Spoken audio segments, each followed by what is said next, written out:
Today, we're diving into a parable that completely flips our ideas about victory and defeat.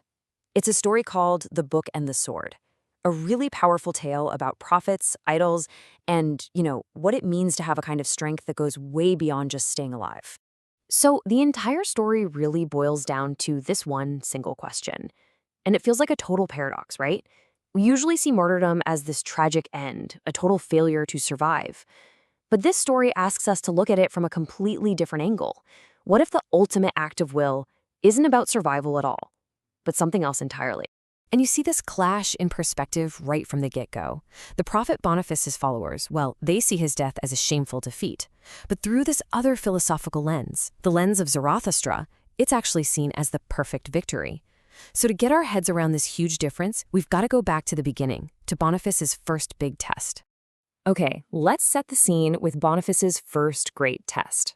And look, this isn't just a story about some guy and a tree. It's really about the clash between an old world built on fear and a brand new assertion of human will. So Boniface starts his journey in what the parable calls the camel stage. Think of him as a beast of burden, he's just dutifully carrying the weight of old traditions and laws into this spiritual wasteland, a place where people have totally forgotten any higher purpose. He's basically just a vessel for an old faith. But a change is coming. The camel, this dutiful servant, has to become a lion. And lions, well, lions don't carry burdens. They destroy them. A lion is the spirit of rebellion, of screaming no to old values so you can make space for something new. And that's exactly what's brewing inside Boniface. And this is what he finds, a people whose faith is completely hollow. Their god is just some old memory of thunder, and their most sacred object is a tree. The parable just nails it when it says their faith was wood and their virtue was fear. They're worshiping something they can touch, something that can rot, not out of strength, but because they're terrified.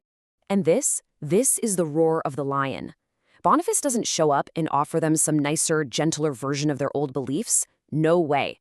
He comes to completely annihilate the very foundation of their weakness. He tells them their sacred oak, the very thing they lean on for comfort, is actually their prison. I mean, wow, it's a declaration of war on comfort itself. And this right here is the crucial misunderstanding. When Boniface chops down that tree, the people see a miracle. They think some god intervened, and they totally miss the point. It wasn't a god's power. It was Boniface's power. It was the thunder of the new man, an act of pure, courageous human will. They just ended up swapping one external power for another. So Boniface has shattered the old idol. But what comes next is maybe an even bigger challenge, trying to build something new. And this is where his message gets dangerously, completely misunderstood. He offers them a new symbol, the evergreen tree. Unlike the oak tree that loses its leaves every year, the evergreen is constant. It's defiant. It's sharp. It represents this enduring will that just laughs at the cycles of death and decay. It's a symbol of permanent strength, not seasonal weakness. And here is the trap. The people completely miss this message of defiance. They take the evergreen and they decorate it. They make it pretty. They start worshiping the cozy, comforting symbols of warmth and light. They turn a symbol of defiant will into, well, a Christmas tree, a symbol of comfort and passive celebration. You can almost feel his frustration here.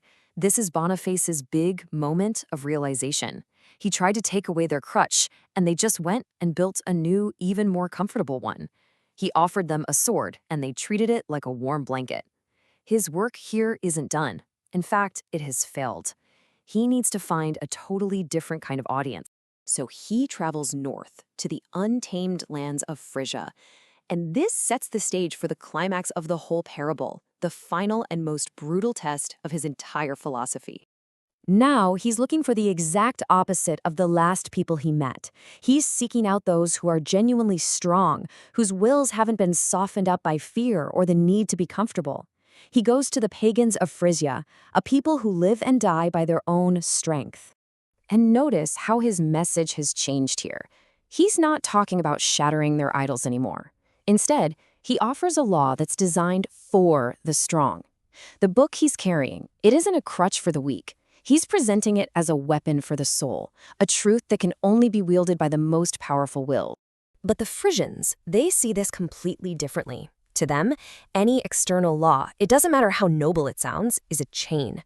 A new law is just another attempt to tame their wild, free spirits. They don't see his book as a sword for them to use. They see it as a cage, and they absolutely refuse to be caged. So this is it, the ultimate confrontation. It's a pure clash of wills, their raw, untamed primal will against his refined, philosophical one. And in the physical world, there could really only be one outcome. Their swords slice through his book, his law, and then they slice through him. So, on the surface, this looks like total, catastrophic failure. A prophet is killed, his message is violently rejected. But this is where the parable takes a sharp turn, and we finally get the answer to that question we started with.